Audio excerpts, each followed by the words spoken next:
सभी को जय भीम जय संविधान दोस्तों। आज हम भारत का संविधान का भाग 1 के अंदर आर्टिकल 4 को प्रैक्टिस करेंगे। इस भाग में 4 आर्टिकल आता है, 1 से लेके 4। तो आज लवी सीधे पढ़ लेने में आर्टिकल 4 को प्रैक्टिस किया जा रहा है। और हम कल आर्टिकल 3 को भी प्रैक्टिस किए थे कि वहाँ पर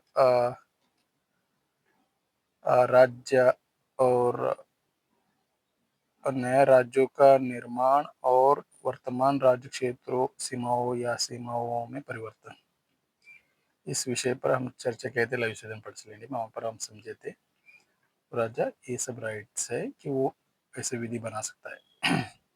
आज हम आर्टिकल 4 को पढ़ देंगे। आर्टिकल 4 ये कहता है, law made under Articles 2 and 3 to provide for the amendment of the first and the fourth schedule and supplemental, incidental and consequential matters. Clause 1. Any law referred to in Article 2 or Article 3 shall contain such a provision for the amendment of the first schedule and the fourth schedule as may be necessary to give effect to the provision of law, and may also contain such supplemental, incidental and consequential provision, including provision as to representation in parliament and in the legislature or legislature of the state or state affected by such law, as parliament may deem necessary. Clause 2. No such law as aforesaid shall be deemed to be an amendment of this constitution for the purpose of Article 368. इसको हिंदी को भी हम समझ लेते हैं। तो पहली अनुसूची और चौथी अनुसूची के संशोधन तथा अनुपूरक, अनुष्ठांगिक और परिणामिक विषयों का उपबंध करने के लिए अनुच्छेद 2 और अनुच्छेद 3 के अधीन बनाई गई विधियां।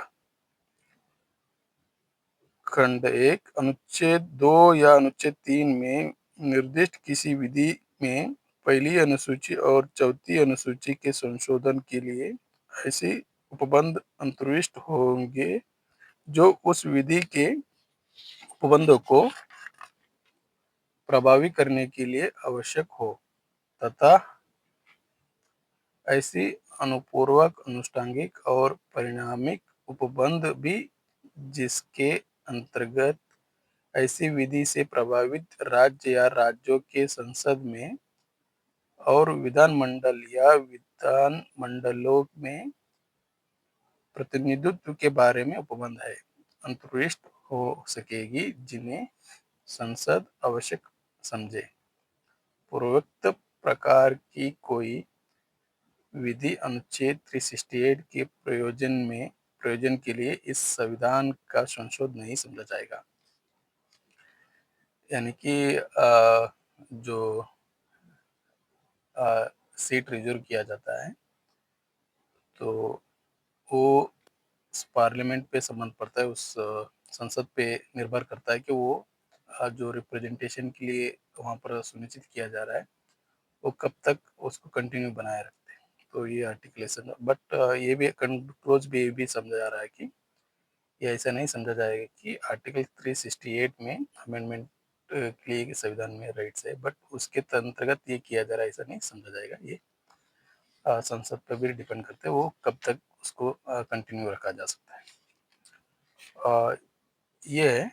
तो आज इसी आर्टिकल के ऊपर हम चर्चा करेंगे लेजिस्लेटिव में।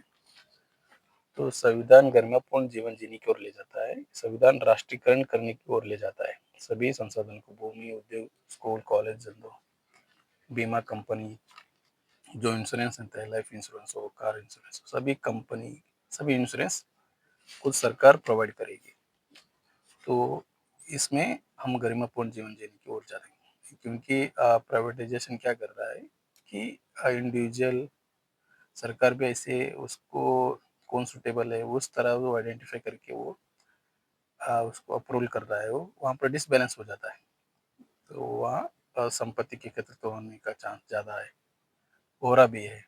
तो किसी एक का सरकार की ज़मीन किसी और को हैंडओवर कर रहा है। कई कंपनी सरकार खुद चलाने को छोड़ के दूसरे को हैंडओवर कर रहा है। इससे क्या होता है, डिसबैलेंस हो जाता है। इक्वलिटी स्थापित नहीं कर रहे हम लोग, डिसबैलेंस को स्थापित कर रहे हैं, संविधान के अगेंस्ट जाके काम कर रहे हैं। 38, 39, 40 को हम संविधान का आर्टिकल को पढ़ेंगे, तो वहाँ पर भी वही समझाता है कि आप समानता को स्थापित करने के लिए इस विधि को पालन करें।